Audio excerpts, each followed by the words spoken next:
العالمين والصلاة والسلام على رسول الله وعلى آله وصحبه ومن اهتدى بهداه. أما بعد، كنا وصلنا في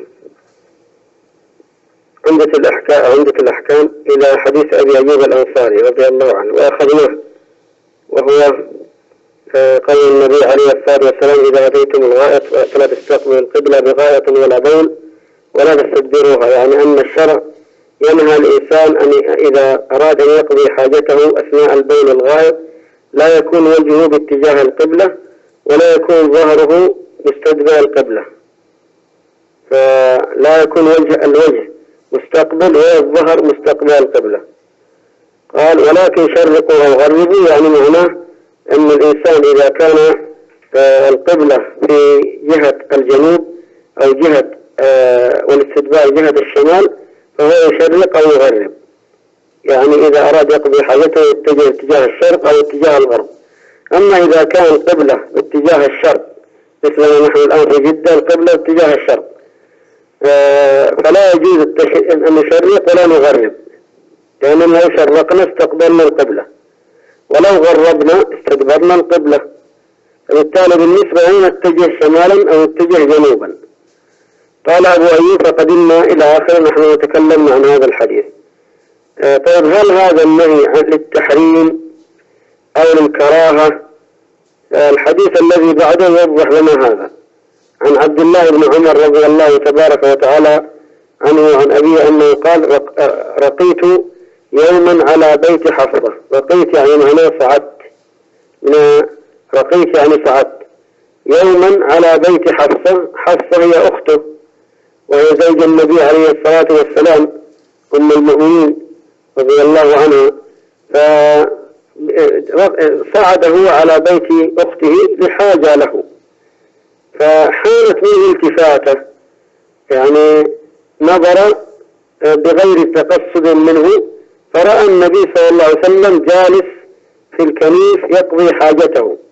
لا يلزم أنه رأى عورة النبي صلى الله عليه وسلم، لكن الكنف ما كان لها أسقف، حيطان فقط، فبالتالي ما تشاهد أنت عورة الجالس، إنما تعرف أنه جالس يقضي حاجته.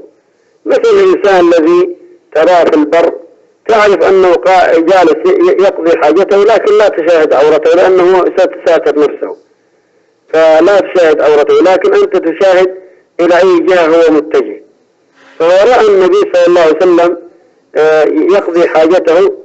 ماذا قال؟ فرأيت النبي صلى الله عليه وسلم يقضي حاجته مستقبل الشام مستدبر الكعبة. إذن هو الآن رأى النبي صلى الله عليه وسلم على أمر نهى النبي صلى الله عليه وسلم عنه. الآن النبي عليه الصلاة والسلام مستدبر الكعبة، مع أنه قال: ولا تستدبروها. وبالتالي إذن هل النبي صلى الله عليه وسلم أراد أن يبين لنا أن النهي الذي نهانا عنه للكراهة، أو أن النبي عليه الصلاة والسلام أراد أو أنه خاص هذا بالنبي صلى الله عليه وسلم والحكم الأول عام؟ لا شك أن هذا ليس خاص، لأن الأصل أن أفعال النبي عليه الصلاة والسلام للإجزاء أسوة. لو قال قائل: طيب ابن عمر شاهد النبي صلى الله عليه وسلم والرسول لم يعلم به، نقول: هو لم يعلم به، لكن هذا في زمن الوحي، فإذا كان هو لم يعلم فالوحي سيخبره، وبالتالي يستحيل أن النبي عليه الصلاة والسلام يفعل محرما، فلا بد أن نجمع بين هذا وهذا.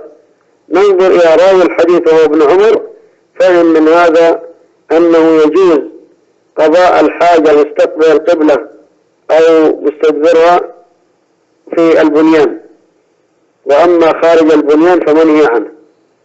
هذا الذي فهمه من فعل النبي عليه الصلاة والسلام.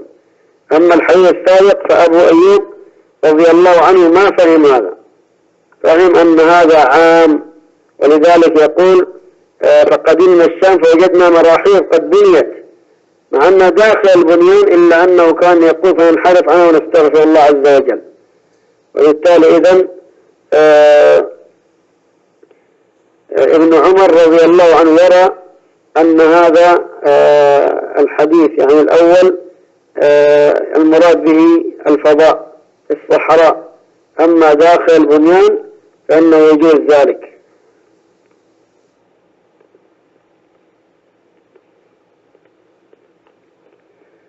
طيب نأخذ أسئلة على هذا. طبعا نحن أخذنا أسئلة بالتأكيد على الحديث الأول، والآن نأخذ أسئلة على الحديث الثاني. ما معنى رقيت؟ ما معنى رقيت؟ قلنا معنى رقيت يعني صعدت. السؤال الثاني، اختلف العلماء في مسألة استقبال القبلة واستدبارها عند قضاء الحاجة. اختلف العلماء في مسألة استقبال القبلة واستدبارها عند قضاء الحاجة.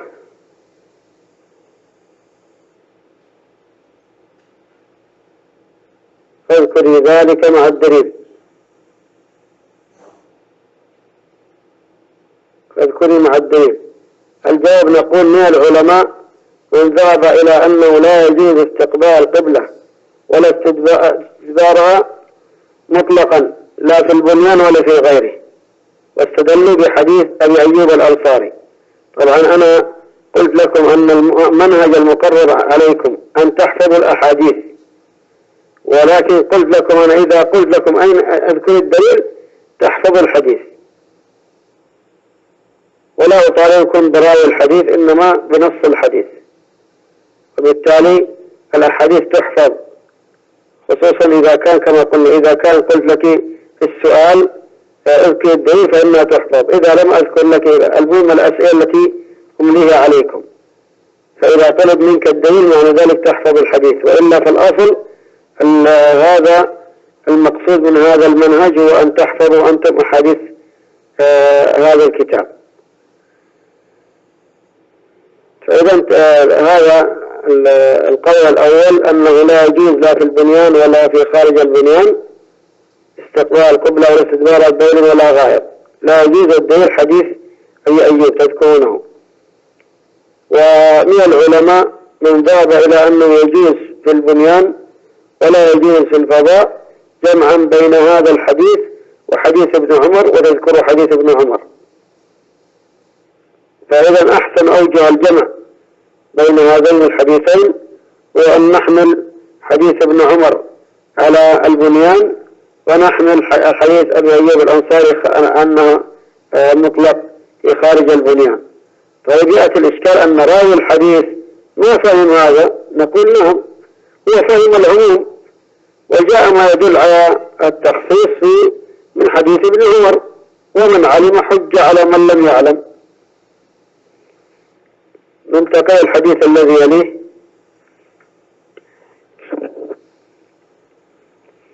عن أنس بن مالك رضي الله تبارك وتعالى عنه أنه قال: كان رسول الله صلى الله عليه وآله وسلم يدخل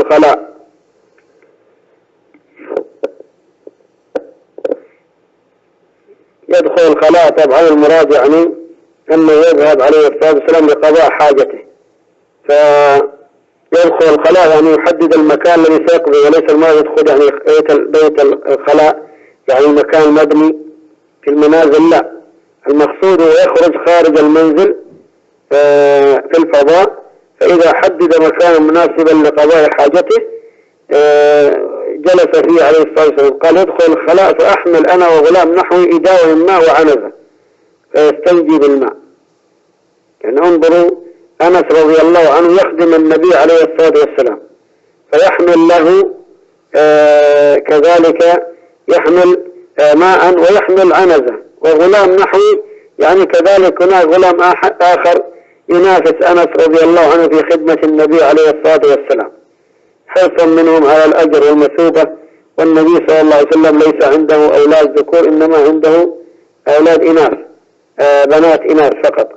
فأراد أنس وهذا الغلام خدمة النبي صلى الله عليه وسلم، وهذا بناء على طلب أمه التي دفعته ليخدم النبي عليه الصلاة والسلام، وكان هذا شرف هنيئا لأنس رضي الله عنه مثل هذا الشرف العظيم، خادم رسول الله صلى الله عليه وسلم.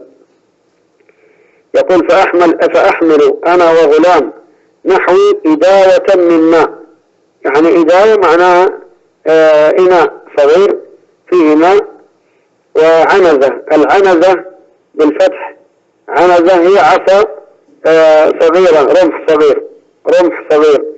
قال فيستنجي بالماء. إذن هذا يدل على مشروعية الاستنجاء بالماء والرد على من زعم بأنه يكره هذا، يقول الماء نعمة فكيف تغسل به النجاسة. ولا شك أن هذا كلام مردود، لأن النبي صلى الله عليه وسلم فعل هذا أولا. ثانيا نقول بأن الماء نعمة، نعم لا شك في ذلك، وأذن الله لنا في كل الاستعمالات التي نحتاج إليها. يعني لو كان نجاسات في الجسد فالماء هو الذي يزيل هذه النجاسة. الماء هو من أقوى المائعات في إزالة النجاسات. فإذا نقول النبي صلى الله عليه وسلم أتقى وأعلم وأورع، وكان يستنجي بالماء عليه الصلاة والسلام. طيب السؤال على هذا الحديث: ما معنى ما يأتي؟ ما معنى ما يأتي؟ قوله غلام نحوي،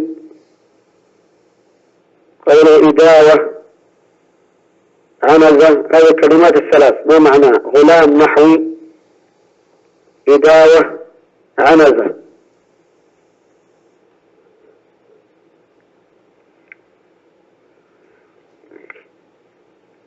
الجواب نقول غلام نحوي يعني معناه أنه غلام مقارب لسني، يعني سن غلام سنه مقارب لسني.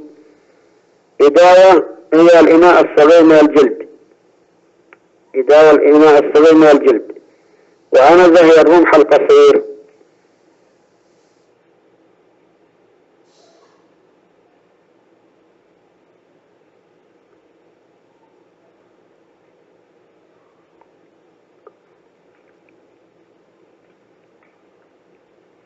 فننتقل للحديث الذي يليه.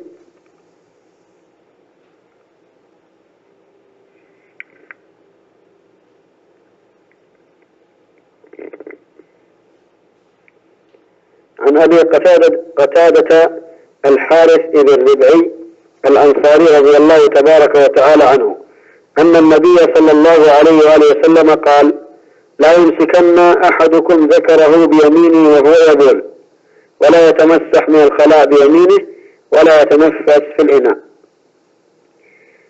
قول النبي صلى الله عليه وسلم لا يمسكن هذا نهي، والأصل في النهي التحريم.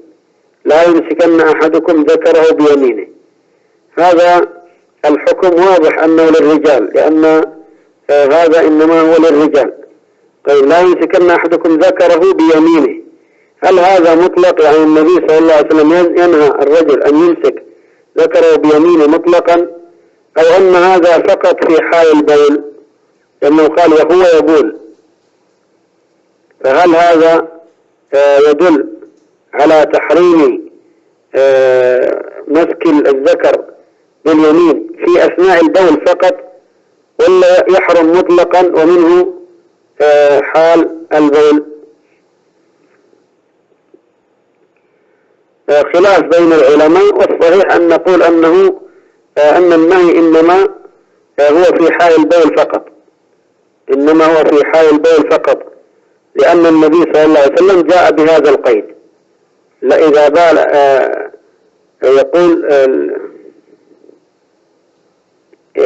لا يمسكن أحدكم ذكره بيمينه وهو يبول، وبالتالي إنما نهى النبي صلى الله عليه وسلم عن هذا في حال البول على الصحيح. قال ولا يتمسح من الخلاء بيمينه، إذا لا يجوز الرجل يفعل ذلك.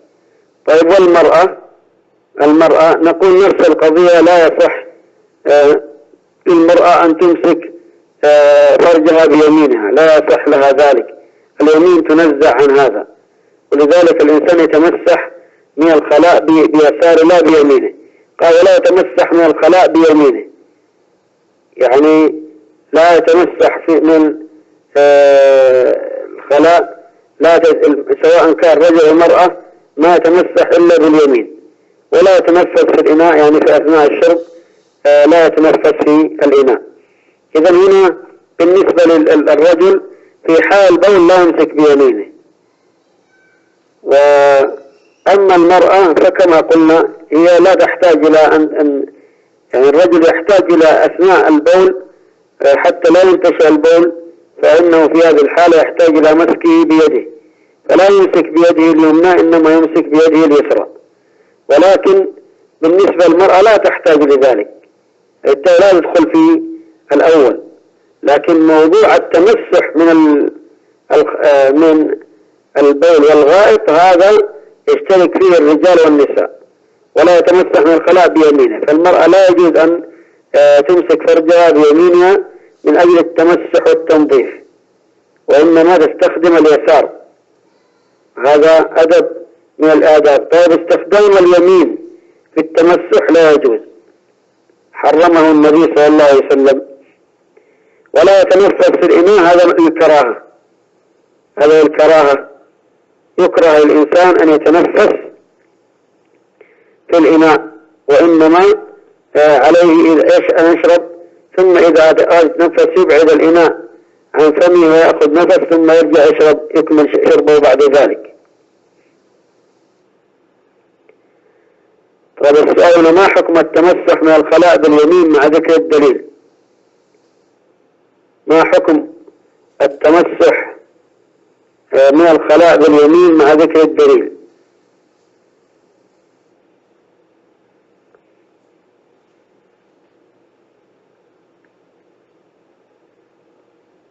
الجواب نقول لا يجوز التمسح من الخلاء باليمين، والدليل هذا الحديث.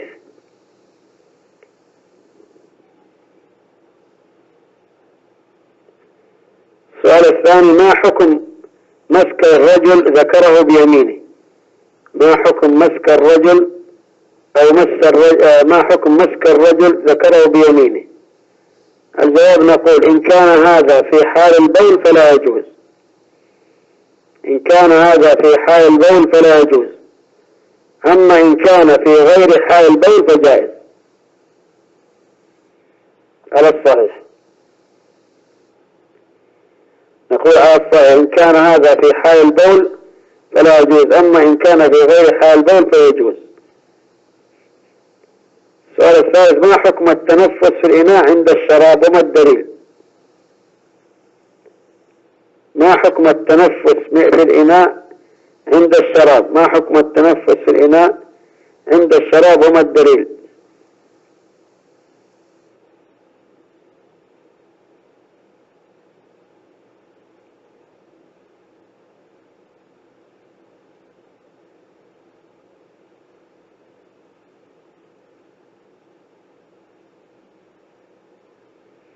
الجواب نقول يكره ذلك، والدليل هذا الحديث.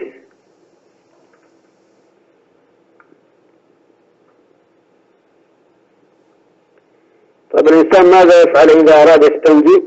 يمسك الماء. يعني الآن بالنسبة للناس يستخدمون الشطافات هذه، يمسك الشطاف بيده اليمنى ويستخدم اليد اليسرى في التنظيف. ما تعود. يعني الإنسان إذا قال أنا ما تعودت هذا، يقول تعود على ذلك، لا بد تعلم نفسك هذا. وهذا قيمة في يعني النظافة، أن تستخدم اليمين في الأشياء الطيبة وتستخدم الشمال في الأشياء السيئة. هذا قيمة يعني في النظافة. كيف الإنسان يأكل بيده ويستخدم نفس اليد في تنظيف العذرة، لكن عندما تكون اليد التي يأكل بها لا يستعملها في مثل هذه المواضع.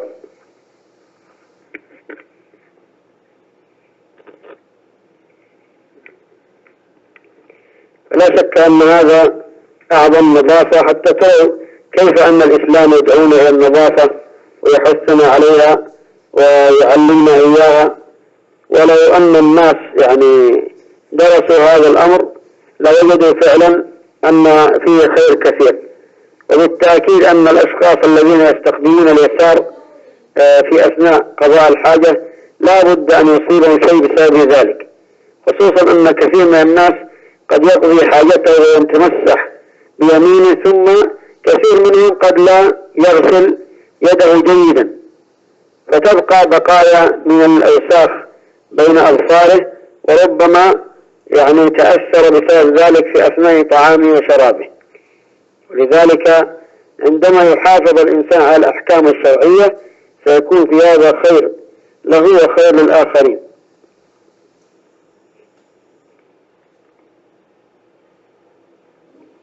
انتقل للحديث الذي يليه. عن عبد الله بن عباس رضي الله تبارك وتعالى عنهما أنه قال: مر النبي صلى الله عليه وسلم بقبرين فقال: إنهما لا يعذبان وما يعذبان في كبير. طبعا هذا دليل على إثبات عذاب القبر.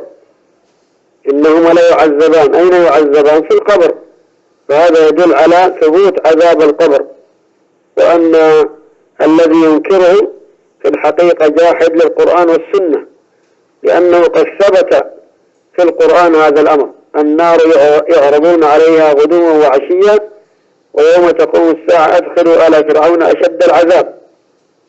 الآن آل فرعون كانوا ملوك في الدنيا، وفي الآخرة أدخلوا آل فرعون أشد العذاب. طيب في الدنيا وفي البرزخ الآن الدور ثلاثة: دار الدنيا ودار الآخرة ودار البرزخ. دار الدنيا هم كانوا ملوك فيها، والدار الآخرة ويوم تقوم الساعة أدخلوا آل فرعون أشد العذاب. طيب أين قول المولى عز وجل: النار يعرضون عليها غدوا وعشيا؟ أين هذا؟ هل هو في الدنيا أو في الآخرة أو في البرزخ، يعني في القبر؟ الجواب: في البرزخ. في البرزخ. إذن هذا دليل من الأدلة على أن القبر فيه عذاب، أن القبر فيه عذاب، وأن الذي ينكر عذاب القبر وفي الحقيقة أنكر ما دل عليه القرآن والسنة.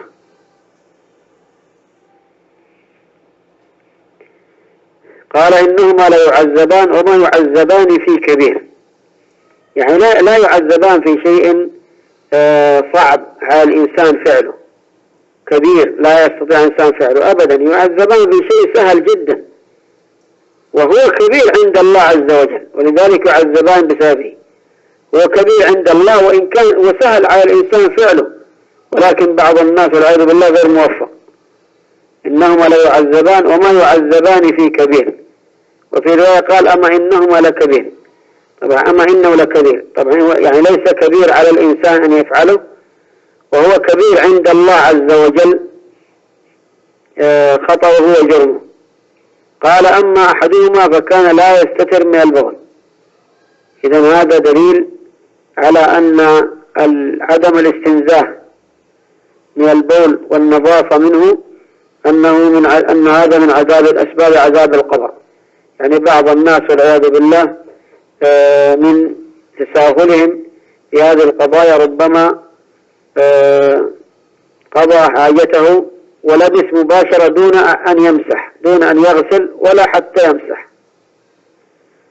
فمثل هذا تساهل حقيقة في النجاسات، فهذا التساهل هو سبب من أسباب عذاب القبر، سبب من أسباب عذاب القبر. أما أحدهم فكان لا يستتر من البول، وأما الآخر فكان يمشي بالنميمة، والنميمة أمرها خطير لأنها إفساد بين الناس، والأصل أن المسلم يسعى للإصلاح بين الناس لا للإفساد. الشخص الذي يمشي بين الناس بالنميمة يعني ينقل الأخبار على وجه الإفساد، فإن هذا من أسباب عذاب القبر والعياذ بالله. فأخذ جريدة رطبة فشقها نصفين فغرزها في كل واحدة، فقال في كل قبر واحدة. إذا النبي صلى الله عليه وسلم أخذ الجريدة وقص الجريدة نصفين، ثم غرز في كل قبر واحدة. لماذا فعل النبي صلى الله عليه وسلم هذا؟ فقال: يا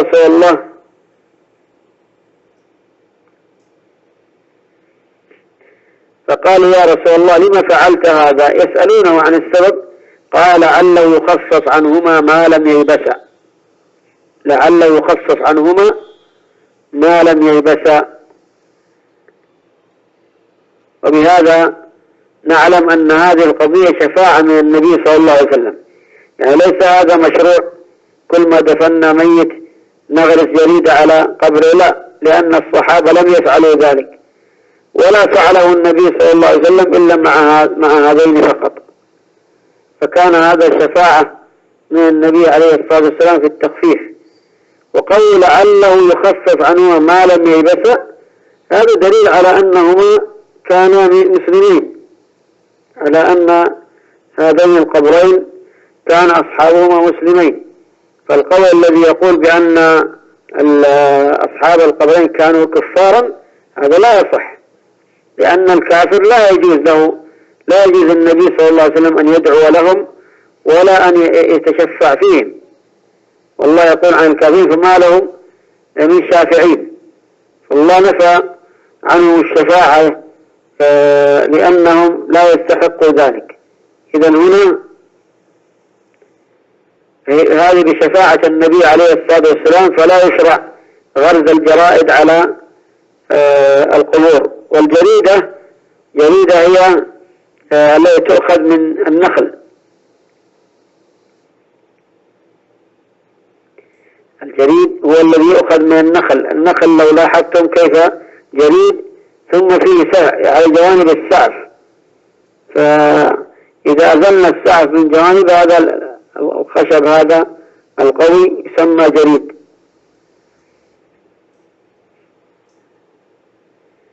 نأخذ أسئلة على هذا.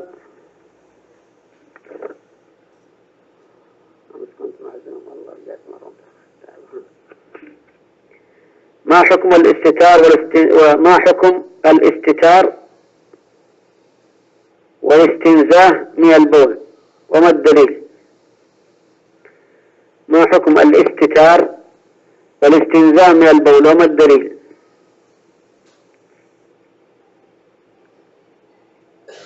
الجواب نقول واجب. الاستتار والاستنزاه من البول واجب، ومن لم يفعل ذلك فقد فعل كبيرة من كبائر الذنوب.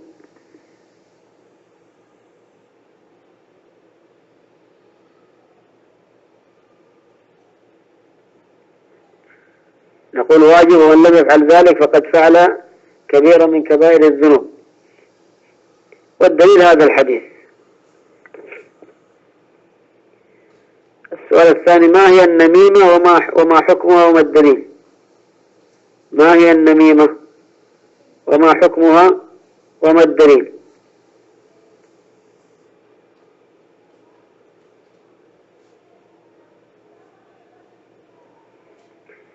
الجواب نقول النميمة هي نقل الأخبار بين الناس من أجل الإفساد. نقل الأخبار بين الناس من أجل الإفساد.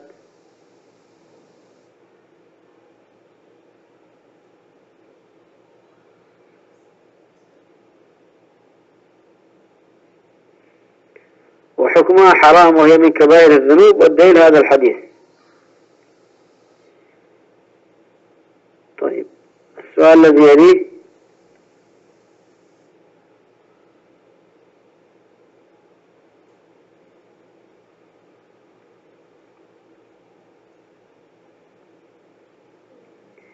ما الفائدة من هذا الحديث في باب الطهارة؟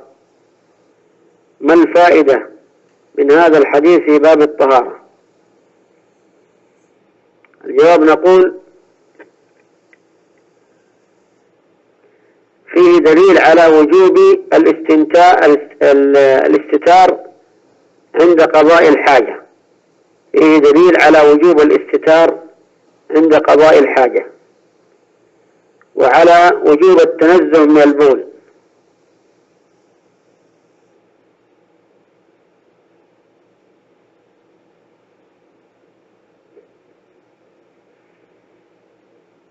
نقول في دليل على وجوب الاستتار عند قضاء الحاجة، ووجوب التنزه من البول بالحذر من عود رشاش البول عليه، وقطعه بعد ذلك بالاستنجاء والاستجمار.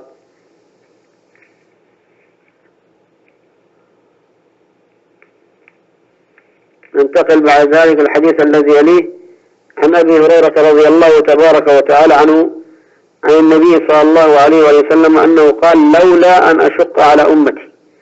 هذا نسميه حرف امتناع الامتناع، حرف امتناع الامتناع، يعني امتنع النبي صلى الله عليه وسلم من أن يكلف أمته بالسواك وجوبا لأنه لا يريد أن يشق عليهم.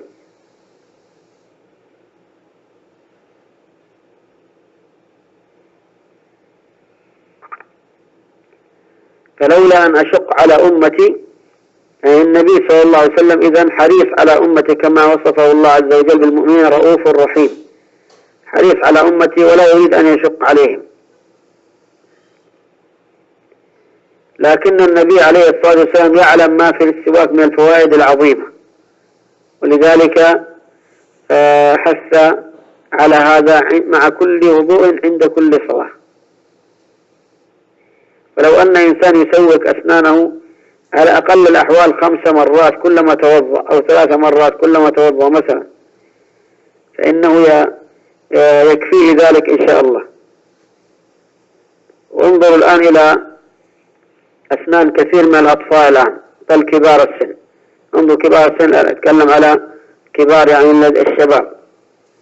الآن كثير من أسنان الشباب والشابات والصغار والصغيرات والعياذ يعني نسأل العافية والسلامة مهترئة، والسبب نوعية الأطعمة التي يأكلها الناس. وهنا لو أن الناس حافظوا على السواك وحرصوا عليه لكان فيه خير كثير. قال أمرتم بالسواك مع كل وضوء عند كل صلاة. يعني إذن هل هو معناه أن الإنسان أنه يشرع التسوق في أثناء الوضوء إذا كان الوضوء قريب من الصلاة، أو أنه يجوز أن أتوضأ وأتسوق ولو كنت سأتسوق قبل الصلاة بنصف ساعة؟ نقول لا إشكال. المهم أنه من مواضع الذي يستحب فيها السواك عندما يكون الإنسان في الوضوء يتوضأ، وكذلك قبل الصلاة، ليس في داخل الصلاة طبعا. فيتسوق إذا كان هناك وقت بين الأذان والإقامة،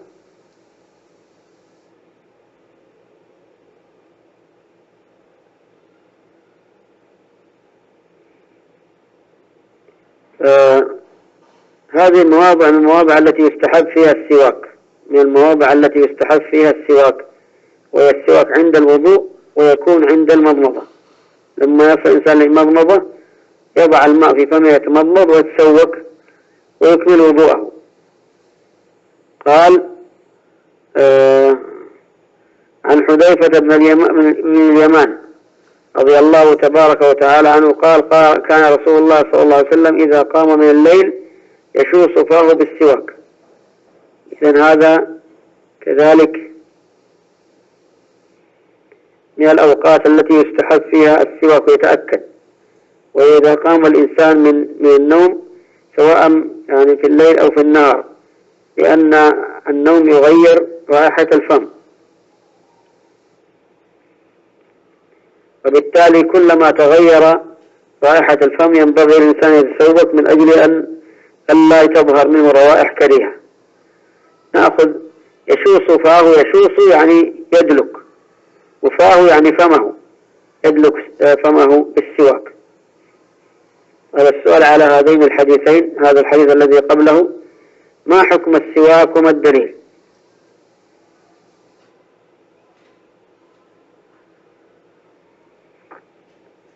ما حكم السواك وما الدليل؟ الجواب نقول السواك سنة مؤكدة، والدليل الحديث الذي سبق: لولا أن أشق على أمتي إلى آخر الحديث. السؤال الذي يلي: اذكري مواضع يستحب فيها السواك.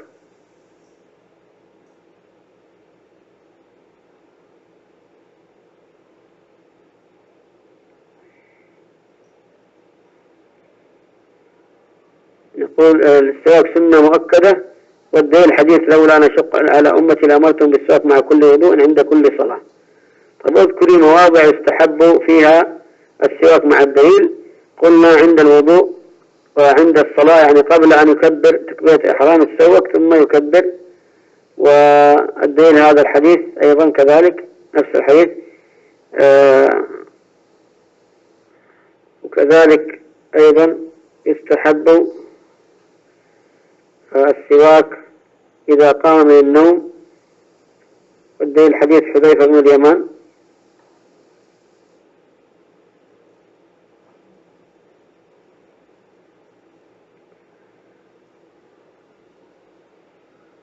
من السؤال الذي يليه يستحب المسلم أن يتسوق إذا قام من النوم، اذكر الدليل.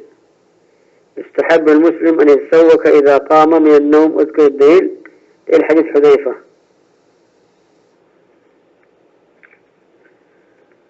نكتفي بهذا لنكمل إن شاء الله في وقت آخر. نسأل الله الجميع التوفيق والسداد، وصلى الله وسلم على محمد وعلى آله وصحبه.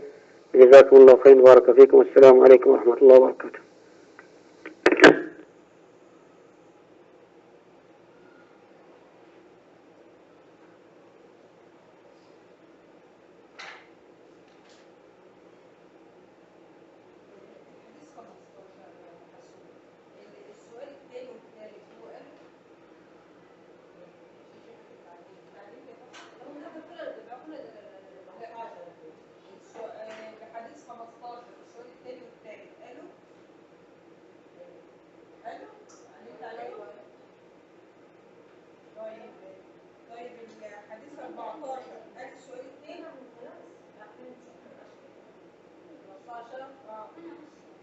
ماشي.